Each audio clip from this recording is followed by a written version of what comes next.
All right. I think we should be live on both YouTube and Facebook.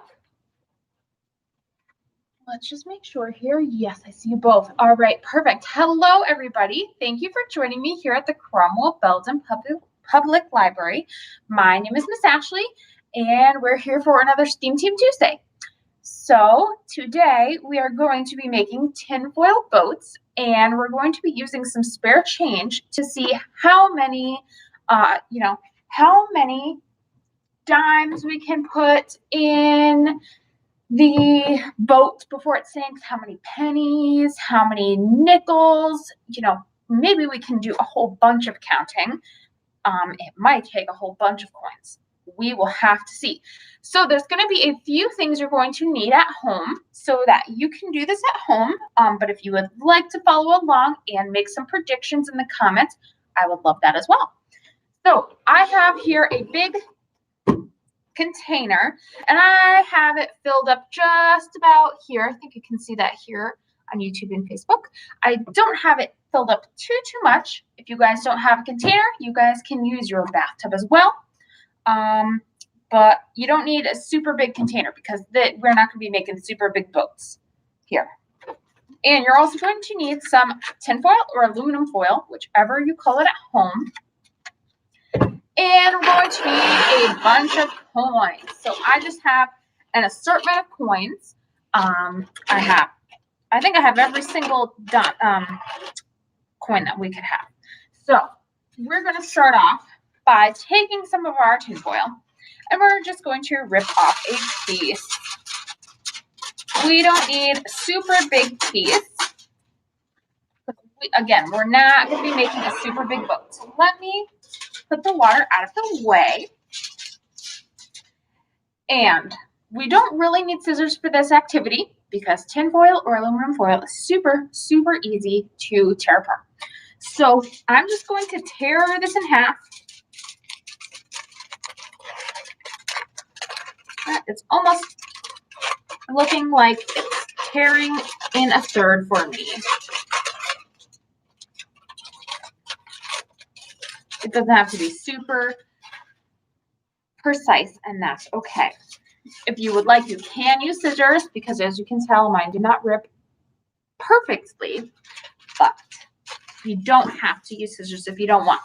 So now we're going to take our piece of tinfoil and we're going to fold it in half. So it should look roughly about, mine is about the size of my hand when I go like that. So I'm going to rip it once more.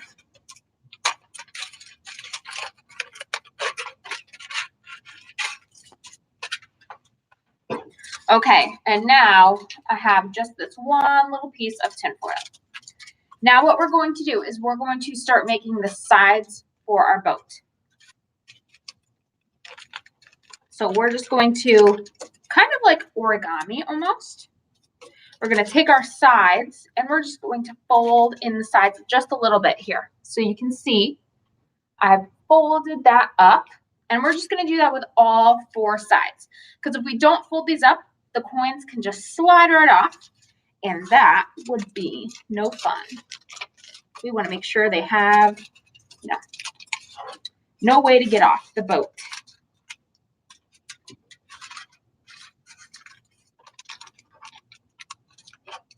Okay, so I'm going to show you here. You can see that I folded all four sides in towards the middle, and they're all kind of crunched up on top of each other on the corners. So now we're going to lift up all the sides, all four sides.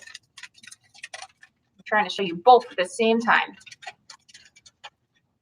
And now we have to finish these corners because right now they look a little silly. So we're going to kind of scrunch them together.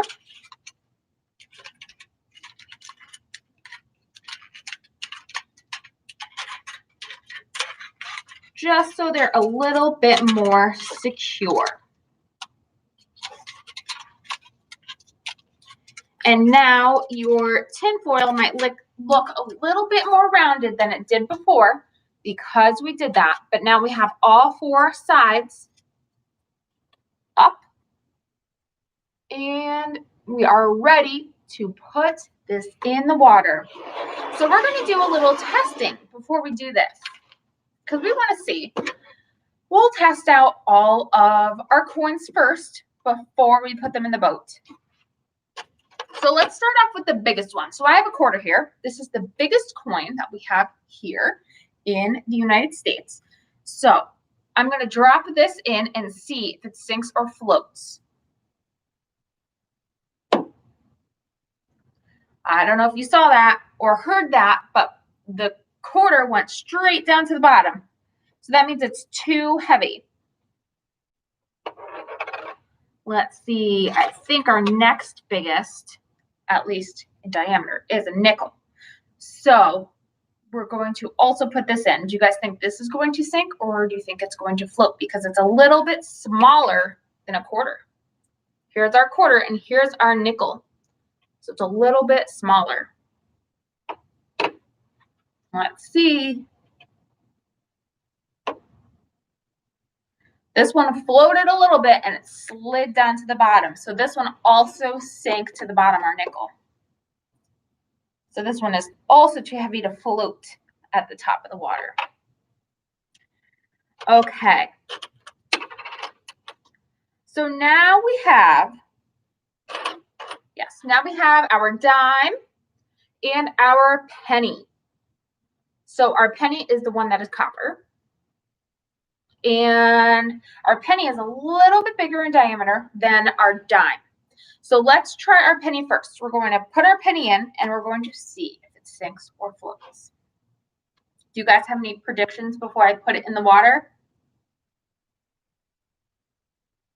Let's see. Whoa, that one went down faster than the nickel. That one's also too heavy. All right, our dime is the smallest coin in diameter, so let's see. Do you think if I put it this way and gently let it go, do you think it might float on top of the water this time? I'm going to try. I'm going to put it gently, let it go. Nope, it still sank, but this time it made bubbles because of the way I placed it. So they're all too heavy.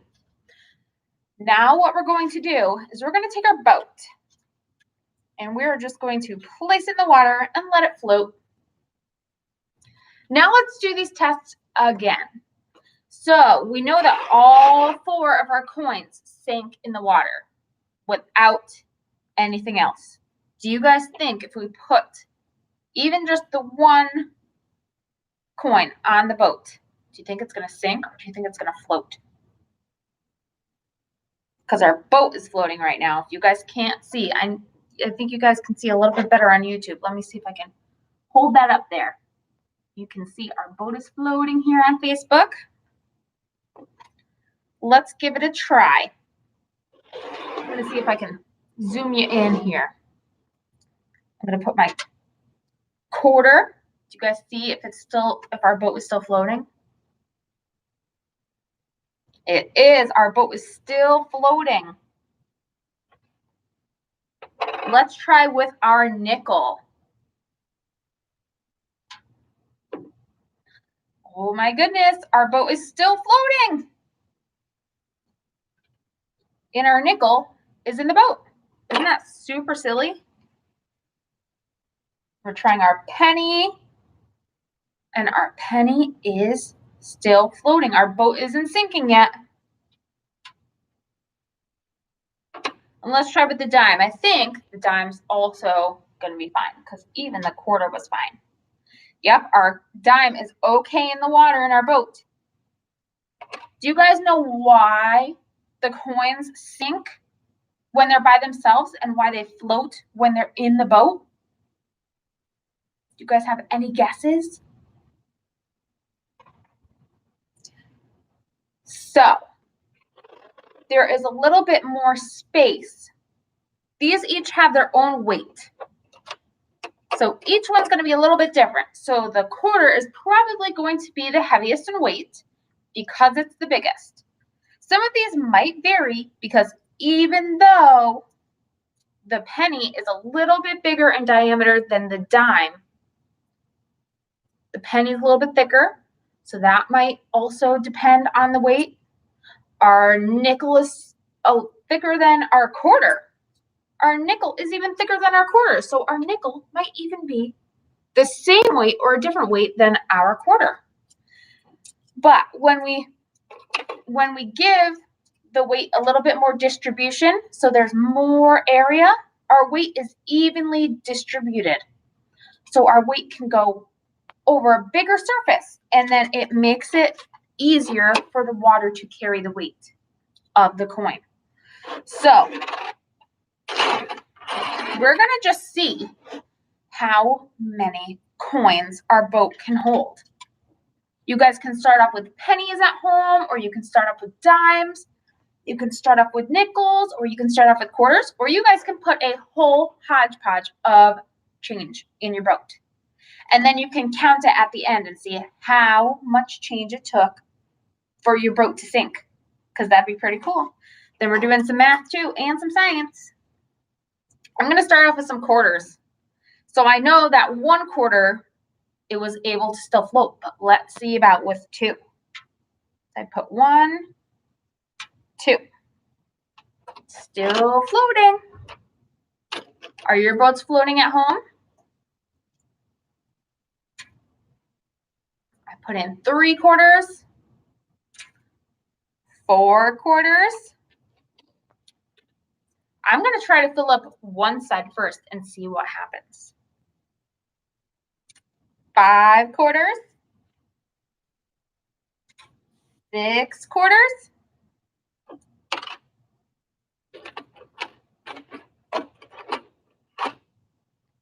7 quarters. My boat is starting to tip. I'm going to try to show you guys here. My boat is starting to lean to the one side. It's starting to tip over. Oh, goodness. What number were we on? 1, 2, 3, 4, 5, 6, 7. Okay, 8. Ooh, it's tipping over a little bit more. 9 quarters. Ooh, did you guys see that?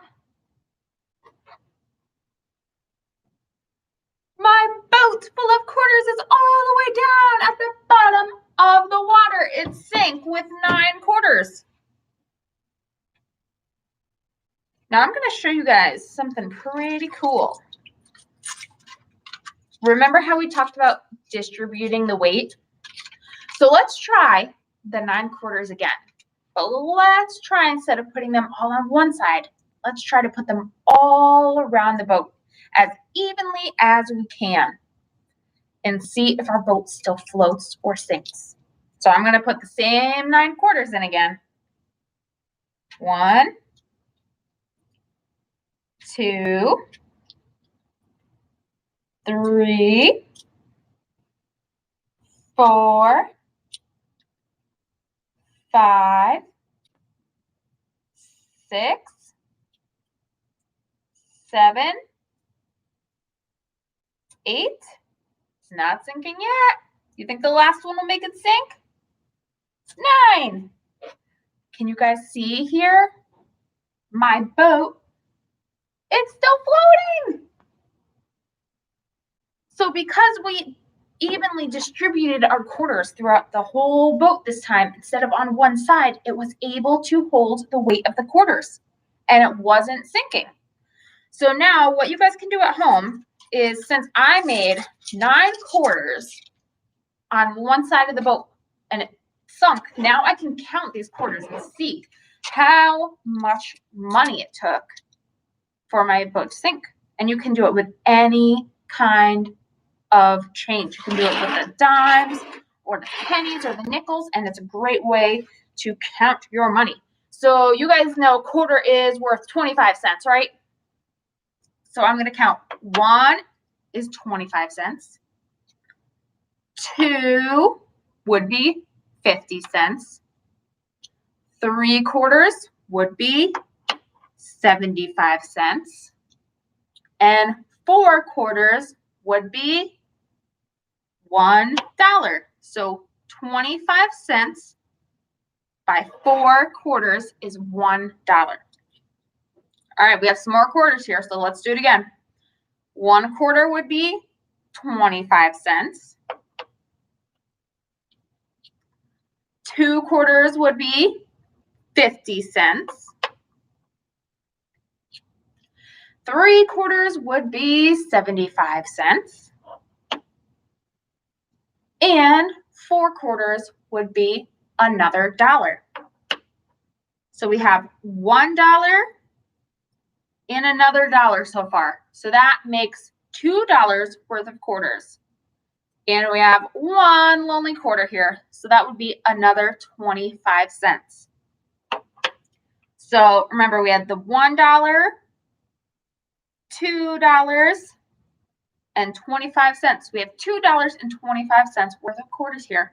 And that made our boat sink when we put it on one side. So I would love to see the amount of change that it takes your boat to sink at home. And I would love if you guys count it too. If you can add it up and let me know, because I think that's super fun. And I hope you guys had a great time here at STEAM Team Tuesday today. And I will be back in 2 weeks for another STEAM Team Tuesday. Have a great day, guys.